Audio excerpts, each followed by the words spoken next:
ओम नमः शिवाय। जय माता रानी। दोस्तों, आप देख रहे हैं आपका अपना YouTube चैनल व्रत त्योहार टोटके। मैं हूं आपके साथ शिम शर्मा। दोस्तों, आज इस वीडियो में मैं आपके लिए जानकारी लेकर आई हूं जो बहुत महत्वपूर्ण आपके लिए साबित होगी। इस नवरात्रि में सभी लोग जो घर में घट स्थापना करते हैं वो ज्वारे बोते हैं। ज्वारे हमें घर में कैसे बोने चाहिए, इसकी एक आसान विधि मैं आपको इस वीडियो में बताने जा रही हूं। तो वीडियो जरूर देखें। ये जानकारी आपके लिए उम्मीद करती हूं महत्वपूर्ण होगी, क्योंकि ज्वारे बोने से पहले, घट स्थापना से पहले मन में कई तरह के सवाल होते हैं, कई शंकाएं होती हैं, संशय होते हैं। हमें क्या चाहिए, हमें कैसे करना चाहिए कि हमारे ज्वारे अच्छे हों, क्योंकि ज्वारे अगर अच्छे से नहीं उगते तो लोगों के मन में तरह तरह की भ्रांतियां आती है। तो ऐसे में जो विधि मैं बता रही हूं, जो तरीका मैं बता रही हूं, वो सबसे सरल है और सबसे एक अच्छा तरीका। ऐसे मानिए, इस तरीके से आप अगर बोती हैं ज्वारे, जरूर उगेंगे माता रानी की कृपा से। दोस्तों, वीडियो जरूर देखिए। तो अब मैं आपको विधि बताती हूँ कैसे इस नवरात्रि आप ज्वारे बोएं। तो नवरात्रि में घट स्थापना के लिए ज्वारे कैसे बोएं, मैं आपको बता देती हूँ। किस तरीके की तैयारी आपने करनी है। आपको एक मिट्टी का पात्र लेना है। मिट्टी के पात्र में मिट्टी, देखिए मिट्टी पहले से आपको छान कर रखनी है। आप मिट्टी ऐसी जगह से ले जो शुद्ध हो। आप थोड़ी सी गंगा जल से उसे शुद्ध करें और छनी हुई मिट्टी, इसमें कोई भी किसी भी तरह की किरकिरी ना हो, कोई पत्थर वगैरह इसमें ना हो, ये आपको देख लेना चाहिए। जो मिट्टी का पात्र लिया है, आप ये मिट्टी का पात्र ले सकते हैं। आप ये बांस की टोकरी आती है, छोटी से थोड़ी बड़ी, ऐसे छोटी, जैसे भी आप पात्र को, कलश को स्थापित करना चाहते हैं उसके हिसाब से आप ले सकते हैं। आप जमीन पर भी मिट्टी को पहले से स्थापित करके, जमा करके उस पे भी कलश स्थापना कर सकते हैं। इस मिट्टी को, पात्र को आपको क्या करना है कि आपको रात भर, पिछले एक रात, आप जिस दिन कलश स्थापना करने वाले हैं उसकी पिछली एक रात, पूरी रात इसको पानी में भिगोकर रखें। देखिए, ये मैंने जो अन्न में है, ये जौ और गेहूं लिया है। इसमें कई लोग सिर्फ जौ करते हैं, कई लोग इसमें पंचधान्य इस्तेमाल करते हैं। तो आपके अपने क्षेत्र, इलाके, रिवाज के मुताबिक आप कर सकते हैं। जो आपके घर में चलता हो वो आप कर सकते हैं। अब आपको इस जौ को भी मैंने, और गेहूं को मैंने रात भर भिगो कर रखा था। सुबह मैंने छान लिया।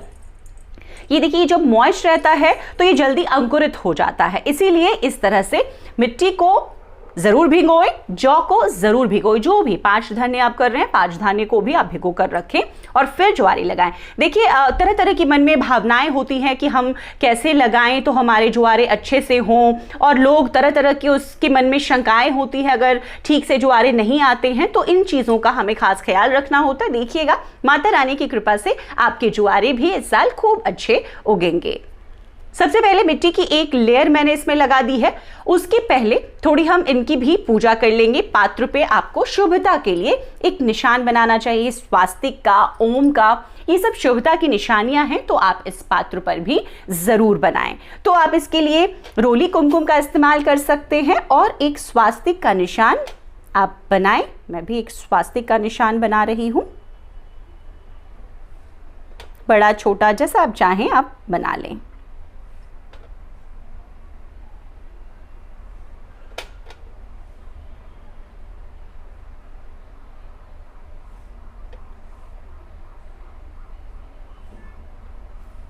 ये निशानियां शुभता की निशानियां हैं। जब भी हम कोई पूजा पाठ कर रहे होते हैं व्रत त्योहारों में, हमें स्वास्तिक, शुभ लाभ, ओम, ये तमाम चीज़ें ज़रूर बनानी चाहिए। आपने देखा होगा, कलश स्थापना जब हम करते हैं तो कलश पे भी बनाते हैं।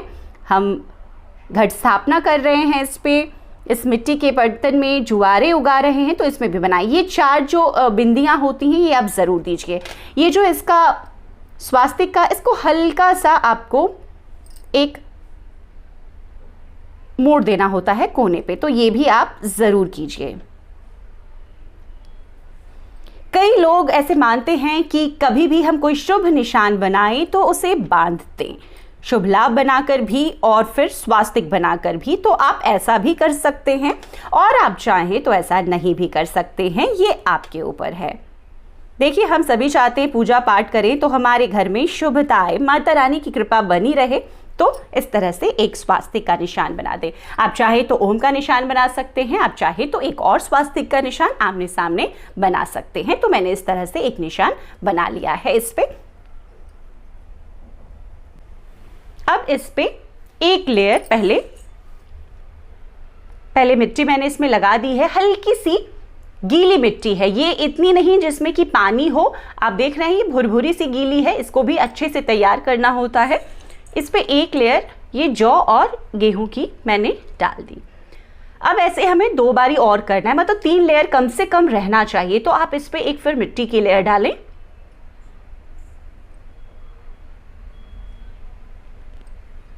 और फिर एक लेयर और डालें। तो ये दूसरा लेयर मैंने डाल दिया। इस तरह से सतह करके आप बनाएं, देखेंगे बहुत सुंदर ज्वारे आपके भी इस साल उगेंगे। माता रानी की कृपा, जिस भी मनोकामना से आप उनकी आराधना कर रहे हैं, माता रानी वो कृपा आप पर जरूर बनाएंगी। ये बर्तन जो भी आप लेंगे आप अपने कलश के मुताबिक लें, ये ध्यान में रहे।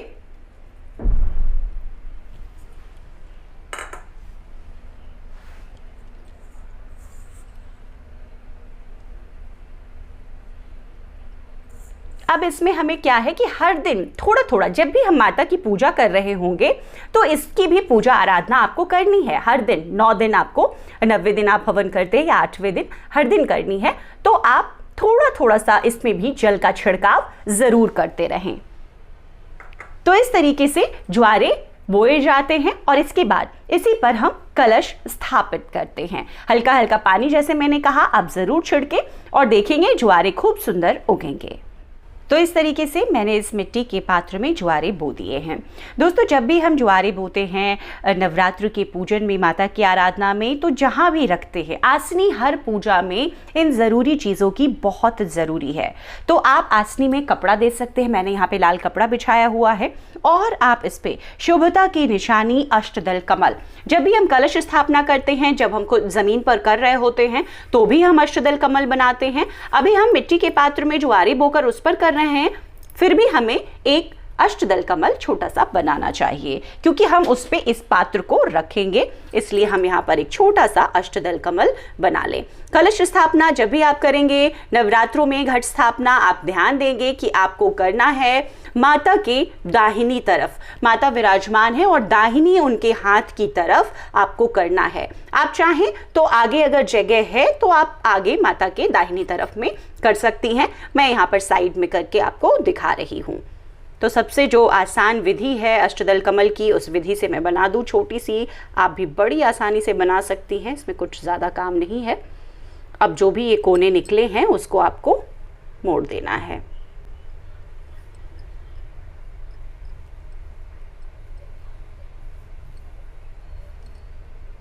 विधि से, तो देखिए ये आसान विधि से आप अष्टदल कमल, चावल जो थोड़े इधर उधर हैं आप उसे ठीक कर सकती हैं।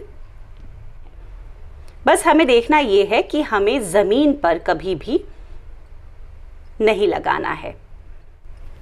तो अब इसी अष्टदल कमल पे हमें इसे स्थापित करना है। अब इसी पर हम कलश घट की स्थापना करेंगे।